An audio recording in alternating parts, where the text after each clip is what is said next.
Alright, back again. As you can see, I got the coolant reservoir removed from the first video. Got the power steering reservoir removed. Here's the hose here. Here's the other hose here. I just blocked it off. Push the hoses out the way. These go to the bottom of the reservoir. This go to the top of the reservoir right here. So I just tucked it over here out the way. Keep everything out my way.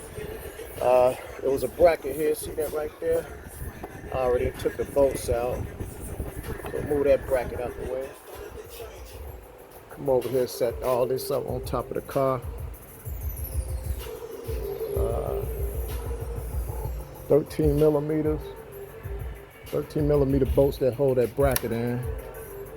Got that moved out the way. As you can see, that bolt went right here.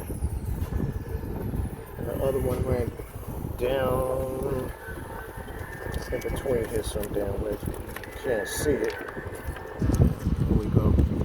Actually, you can see the hole right there. So that's where that bolt went through to take that bracket off. So my next thing now is I'm gonna start moving this motor mount. Unbolt this motor mount. I think those they look like 15 millimeters, I think. Let's see. No, maybe 18.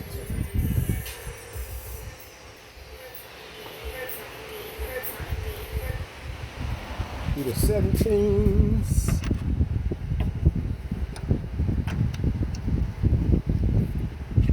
16 millimeter. So got a 16 millimeter there. 16 millimeter right in between here. And another one right there. So that's what I'm about to do. I'm trying to hold a damn camera and talk at the same time. Showing you which sockets you need. Alright. No, I say, what did I say there? 16 millimeters? That one got to be a 17 because it's a little bit bigger. Made a mistake there. You know, I'm trying to, see all in the dark and everything. But yeah, 2 16s, 1 17.